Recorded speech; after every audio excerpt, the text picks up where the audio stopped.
संसार के जितने भी धर्म हैं, जितने भी संप्रदाय हैं, सभी संप्रदायों के कोई न कोई संस्थापक माने जाते हैं।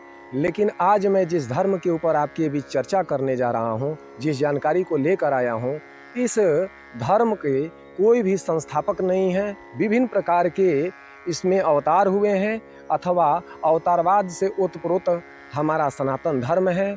आइए हम इस वीडियो को देखते हैं। मैं ज्योतिषाचार्य Arun Kumar Mishra motivational speaker YouTube channel पर आपका हार्दिक अभिनंदन करता हूं।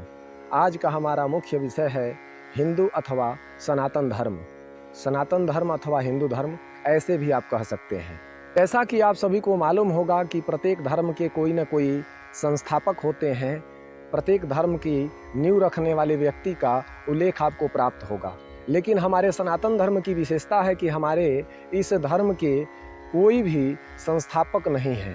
इसमें किसी एक विशेष देवता की पूजा नहीं की जाती है। कोई राम की उपासना करते हैं, कोई कृष्ण की उपासना करते हैं।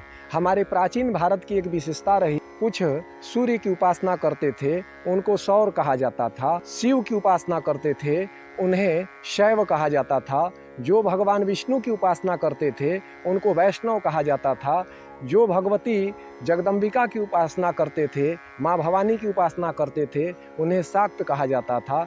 जो भगवान गणपति की उपासना करते थे, उन्हें गणपत्य कहा जाता था। इस प्रकार से प्राचीन भारत में, हमारे आर्यावर्त में 5 प्रकार के संप्रदाय थे। वे संप्रदाय आपस में विघटित रहते थे, आपस में विवाद करते रहते थे, विषाद करते रहते थे। कालांतर में हमारे धर्म के आचार्यों ने इन धर्मों को एक दूसरे में जोड़ने का कार्य किया। विभिन्न प्रकार की कहानियों के माध्यम से या अवतार कथाओं के माध्यम से एक दूसरे को जोड़ा। जैसे एक उदाहरण मैं आपको दूंगा, वाल्मीकि रामायण का जब आप अध्ययन करेंगे तो उसमें आपको कहीं भी सेतुवाद रामेश्वरम का उल्लेख नहीं मिलेगा। लेकिन यदि आप आध्यात्म रामायण को देखेंगे या तुलसीकृत श्री रामचरितमानस का अध्ययन करेंगे तो उसमें रामेश्वरम की कथा आपको प्राप्त होगी।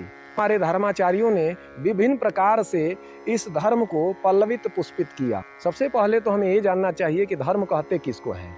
तो धर्म की परिभाषा विभिन्न धर्म ग्रंथों में विभिन्न प्रकार से दी गई है, जिसमें ऐसा कहा गया धार्यते इति धर्मः, जो धारण किया जा सके वो धर्म है।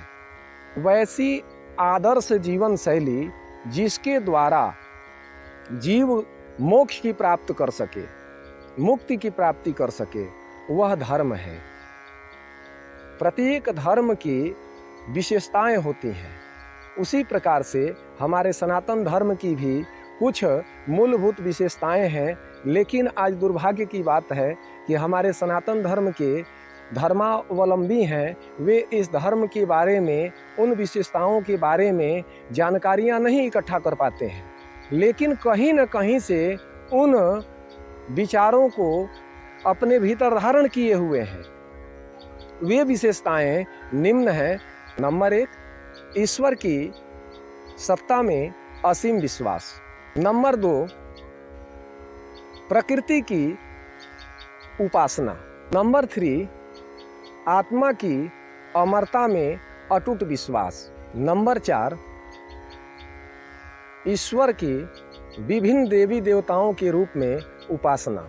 नंबर 5, अवतारवाद में विश्वास। नंबर 6, वेदों में अटूट विश्वास। नंबर 7, कर्म में विश्वास। नंबर 8, पुनर्जन्म में विश्वास अथवा पुनर्जन्म की प्राप्ति में अटूट विश्वास। नंबर 9, मूर्ति पूजा में विश्वास। जीवन का जो प्रमुख उद्देश्य है प्रत्येक हिंदुओं का, प्रत्येक सनातनियों का, वह उद्देश्य है मोक्ष की प्राप्ति। मोक्ष में विश्वास कुछ लोग करते हैं, कुछ लोग नहीं करते हैं। कुछ लोग जो है ईश्वर में विश्वास करते हैं, कुछ लोग नहीं करते हैं। तो जो विश्वास करते हैं उनको आस्तिक कहते हैं। तो हमारे जो सनातन धर्म के जो 10 नियम बताए गए हैं, उन 10 विशेषताओं से हम सभी कहीं न कहीं, किसी न किसी प्रकार से अवश्य ही जुड़े हुए हैं। और जो लोग इन 10 विशेषताओं को मानते हैं वे सनातनी हैं, वे ही हिंदू हैं। तो संसार का एक सबसे आदर्श मार्ग हमारा हिंदू धर्म है। हमें गर्व है कि हम सभी हिंदू हैं, हम सभी सनातनी हैं। आज का वीडियो मैं यहीं पर रोकता हूँ। वीडियो पर बने रहने के लिए बहुत बहुत धन्यवाद। जय माँ भवानी।